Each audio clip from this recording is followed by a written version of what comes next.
Hello and welcome to Checkpoint XP on campus. I am your host, Jacob Brothers, and this week in the queue, we have CRL Conference Playoffs and Finals, we have CCL Vanguard, and the first season update, your usual weekly preview, and a special message from me. Let's have a show. Hello once again, Jacob Brothers is here, Erica Sadora is still there, you know her, you love her, and we are joined by Dominic Shatson, Rocket League extraordinaire. Dom, thank you much for coming onto the show today. I'm happy to be here, ready to talk about some CRL action.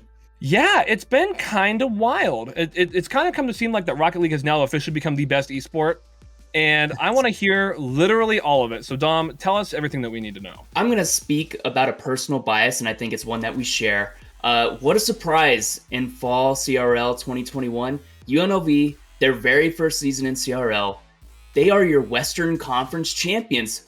What? Right? Let's go. Right? That's so exhilarating. I cannot believe that's reality. It's such an exciting thing because, we talked about it on the show, right? UNLV kind of came out of nowhere, back into Overwatch, back into their first time in CRL. And it was a surprise, we haven't really heard from our alumni, our school in a little while in the realm of collegiate esports, and winning at the top level of Collegiate Rocket League. They beat North Texas for that Western Conference crown. North Texas won the Western Conference crown in spring 21. So that's a big win. And that's just showing that UNLV they're ready to go. They're here to win it all. And, biases fully disclosed here. I'm rooting for them. 100%. I mean, yeah, their journey to get there was insane because, you mentioned North Texas, but also UT Dallas. They've been good and only getting better, and they beat them twice.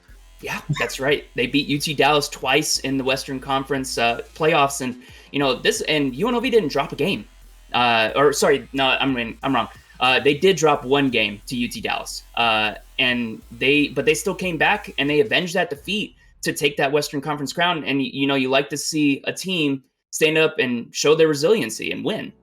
Yeah, so UNLV being a 1 seed, I definitely did not see coming. But let's talk about the East. There's a little school called Northwood, and their life did not go as expected. What can you tell us about that? You previewed it last week. We were kind of hoping for maybe a Northwood white versus Northwood blue final. It just didn't come to pass. Was this kind of a statement game for Northwood? Do you think that we saw a Northwood that we could potentially see again in the championship? I'm going to be totally honest with you. I think Northwood splitting their teams up was the wrong move. Ooh. They had the talent to get 2 spots in the Eastern Conference for CRL, but I would have just made a super team. Ultimately, what matters is championships. You should have taken the 3 best players from both teams and just and have some of those other guys be alternates. In the event that somebody has to can't make a game. I think that they maybe spread themselves a little too thin by having 2 teams. Obviously, they're still good enough to have one team that made the championship, but I worry that I don't think they have the staying power to actually win it all this time. Yeah, and follow-up question to that, do you think kind of the future of Collegiate Rocket League will be teams having deeper pockets? Because, if you think about it, Northwood fought a lot of teams at the same times. If they lose the first time to Bay State, theoretically, they could have pulled into their pockets and just pulled out the other players that they weren't prepared to go up against. Do you think that's something that other teams might head towards in the future? I could see that as a possibility, alternate strategies and having a deeper roster, that gives you the flexibility to beat teams that maybe you're not matching up well with your normal starting lineup. That makes sense. I don't know about the rules and the eligibilities of that. Can you change your roster mid-tournament? That's a great question. But that is in theory a strategy that teams should consider if it is a legal thing that they can do. Why not, right? You already have enough to field 2 teams. Like I said, the way I look at it, you should make 1 super team and just go for a championship, right? They maximize their chances in an idea of having 2 teams. The ideal thing would have been get first and second place, right? Right. But if you're not first, you're last. So that I would think that strategy that you just suggested would be a great one. Northwood obviously has a different ideology about it, though. Yeah, they let the players play. One of my favorite things about them. So wrapping up, so what are the first matchups going to be in the championship? And also give us your prediction on who's going to win. I'm going to be totally biased. My prediction to win is UNLV. That's who I want to win. That's where my heart is. I can't separate the bias in this case. I want my school to win. If I had to pick an unbiased and I had to pick outside of UNLV, I'm picking Bay State just because of who they beat on their way to this championship playoff. That is two elite teams that they beat, both from Northwood, and they didn't drop a game in their Eastern Conference playoffs. That is a team to watch. But I'm pulling for UNLV. That's who I want. That's who we need. Absolutely. And so then what will the two first games be of the national championship? What will the first matchups be? So our final four teams, we're going to be going into 1s and 2s. It'll be UNLV facing off against Northwood White, and it'll be Bay State, number 1 seed coming out of the East, going up against the number 2 seed Columbia out of the West. And those are going to be some exciting games to watch.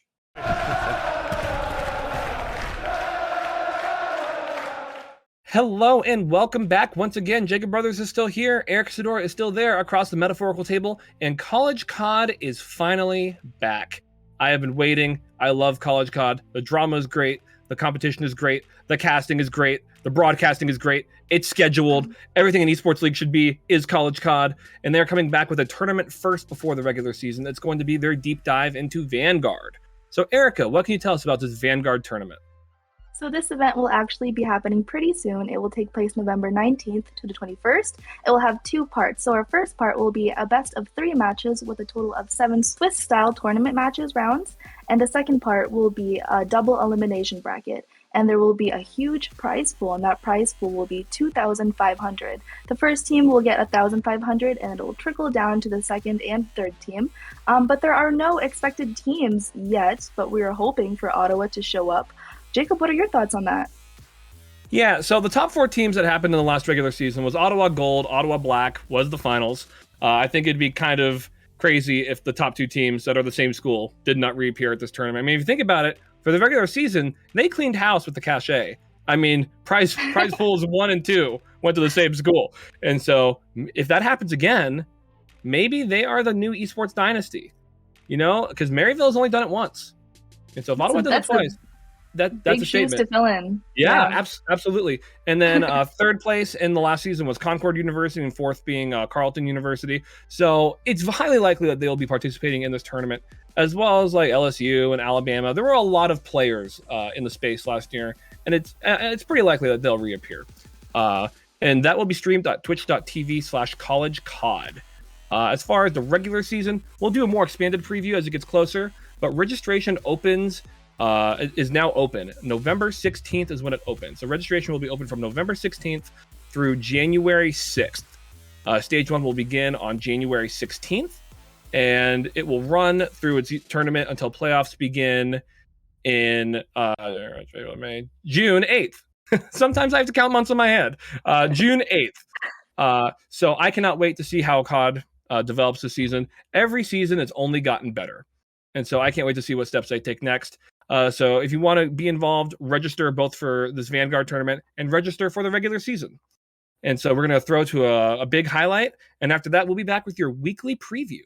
The Odd Orange shares his thoughts about League's newest update, the baddest and biggest exhaust ever to come. In this clip, the Odd Orange captures a quadra kill as Corky, his team follows closely behind him with Renekton on his tail. And after using exhaust, they win the mini team fight. For more clips, check out checkpointxp.com. Greetings. We are back again with the White Vans, and we are here with your weekly preview. So starting from the top, Overwatch is still on break. They will be resuming play on December 3rd with their group stage of 16, but there have been some player moves, actually, regarding some very high-level teams going to some Overwatch League teams. So next week, we're gonna touch on that. So keep an eye out for that. In Rocket League, as we have touched on, or as Dominic told us everything about, the national championship is happening December 1st and 2nd. The final 4 teams are Bay State, Northwood White, Columbia, and UNLV. UNLV will be taking on Northwood White, and Bay State will be taking on Columbia on December 1st. And so, Level Next Madden is happening tonight. We will know our championship tonight, and J-Wall has already been eliminated. So regardless of what happens, we have a brand new champion. Just another league doing great things. We love to see it. To watch, it will be taking place at 8 p.m. EST on twitch.tv/levelnext. So tune into that to see who the new champ is of Madden. Erica, what can you tell us about everything else going on in the esports world this week?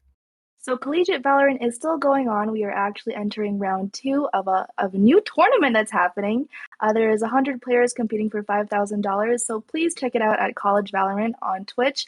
And of course, Hearthstone has finished its final qualifiers. There is a total of 8 teams going into that qualifier. While there is no known date, we will let you know, but please check out the updates on HS Esports on Twitter to be updated on that cool tournament.